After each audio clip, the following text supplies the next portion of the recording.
There's a map. There would be the speedway. There's a walking track now, and all of these trails are what you see around here. And then, of course, the Eno River, which runs along this whole area.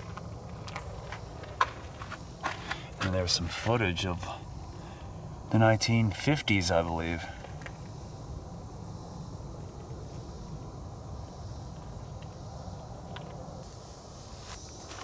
Look at this old relic for you. This probably was here. This was probably here years ago. These posts were probably here.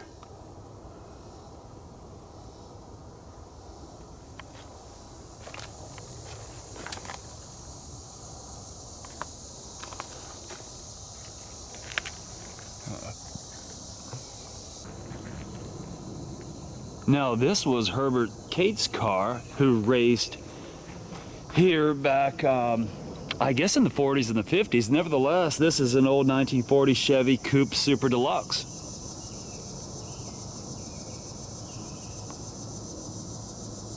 And pretty cool that they added this to look at along the trail. And there we go. There's a... I didn't notice that last time,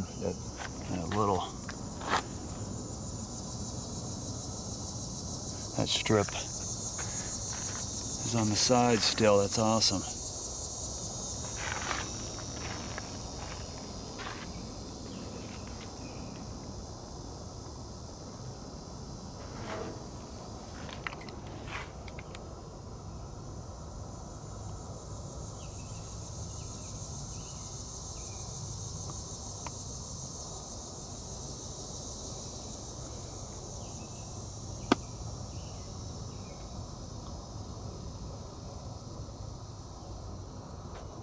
Just a bucket of rust, huh?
Of course, 1968 was the last year that this place held a race, and 1970 would be the last year that, at least in North Carolina, that dirt tracks would be used.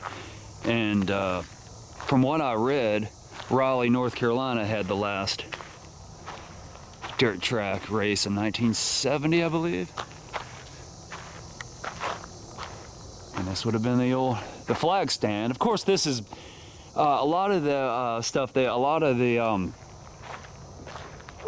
has been rebuilt just to make it look like what it once looked like. And now that, I think, is an old relic. See, of course, like I said, 1948 to 68, Pepsi Cola is the Occoneechee Orange Speedway, and that grandstand is the old grandstand. And there is some footage and photographs of people sitting there and sitting and standing on that hill up the way.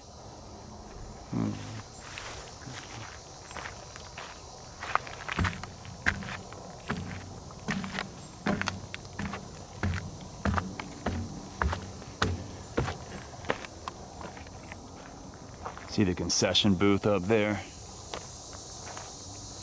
This is too cool. I always have so much fun here. I want to go to a race again so bad, even if it's at Ace Speedway. See, it wasn't too long ago, just about, I don't know, I'd say about 15 years ago, this was all covered in woods. I mean, they had to really work on this. See how the weeds are growing up, and grass and weeds? That was everywhere. So that, you know, you really had to walk through some woods if you wanted to see this.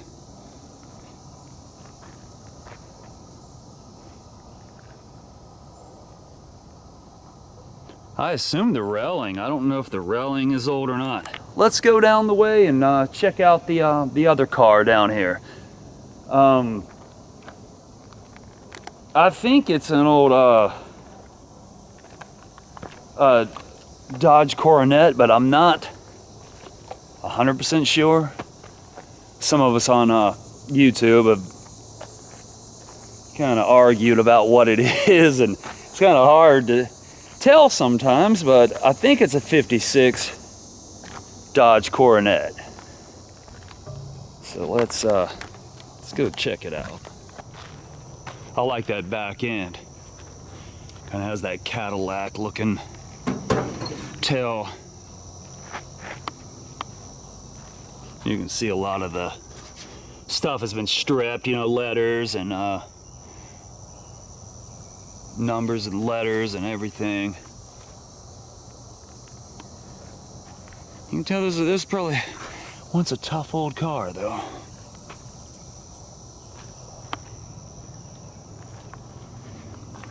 There's the remnant of an old Ram painted on it. Looks like it was, what, number 72?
There's the oil pressure gauge.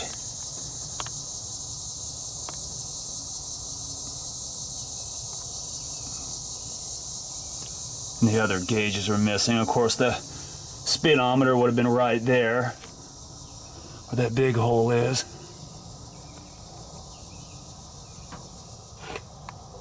And the clutch is still, look at that.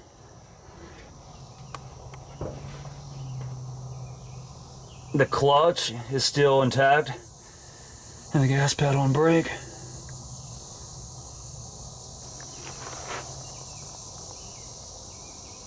If I had to guess, though, this fence right here, that probably existed, and I'd have to look into it. Probably existed way back then. Now I know that did. Look at that, the old track lights, spotlights.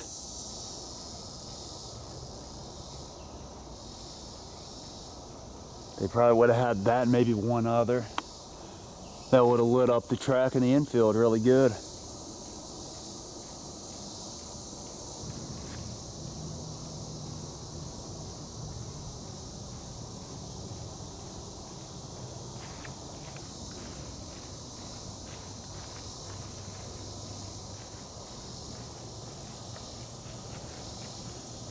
Can you imagine those trees wouldn't have existed, the cars would have been, they would have been cranking up their engines right in front of us.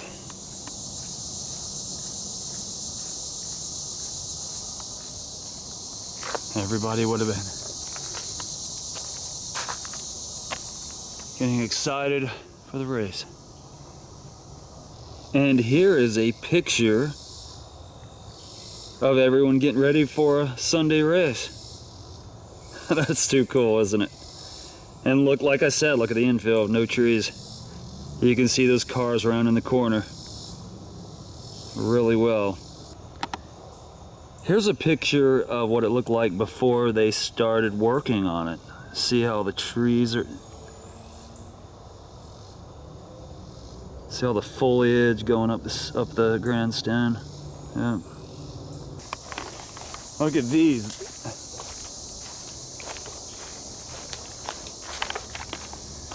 These would have been the old Pepsi coolers. They would have kept the sodas in these, or whatever, you know, beer possibly. Yeah, that's old time goodies for you. This would have been the old, well, no, this wasn't. This was constructed to look like what the old concession booth would have looked like, but of course Pepsi Cola would have been the soda that would have been popular back then, and Pepsi obviously is a North Carolina soda, so would have made sense. Kind of cool how they painted that old bottle top on the building, isn't it? I guess you could stand up there and watch the race. Of course, back then you wouldn't have had all these trees in your way. Back in the 40s, the late 40s through the late 60s. Here is the old ticket booth.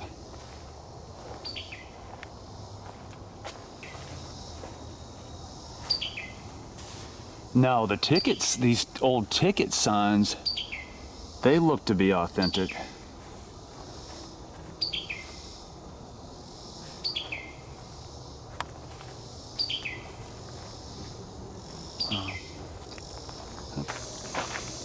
The old outhouse.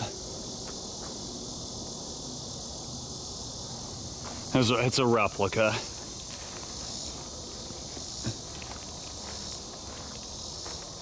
Now that might be something old.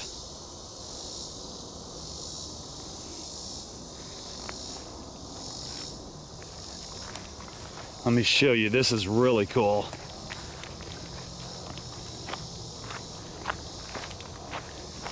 I'm glad we got to everything before it got dark. This is real cool. This is some old pictures. Bill Friends.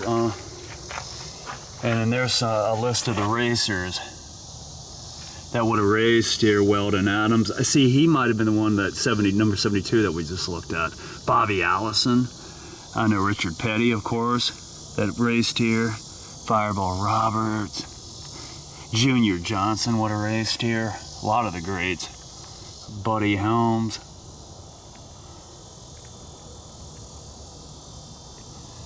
List goes on, and this is some of the racers, the years they raced, who won, and how much money they, the first place prize amount. First place purse. So back then, if you won, you got $2 grand. That was a lot of money back in the 40s, late 40s. Attendance at one time was 17,500, man. You know, so they would have been standing all around. You know, the money that they won in the late 60s wasn't any more than what they won in the late 40s. Strange.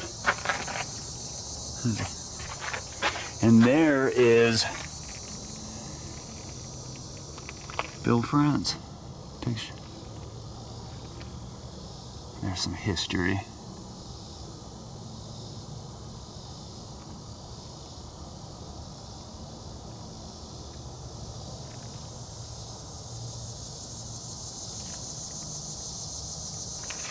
And sometime, I guess, in 1947, just a little bit prior to this track being opened, Bill France would have been flying over this area, which would have been the Okanichi farm, and he spotted this was once a horse track long ago, I guess, you know, in the 1940s. So he spotted it, and then history was made.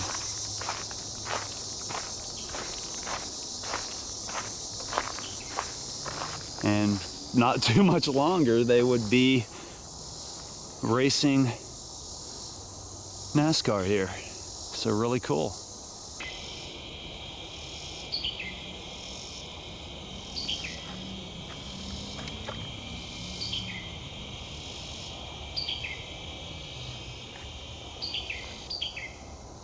I appreciate everybody joining me this evening, and I will see you in the next video. Thank you.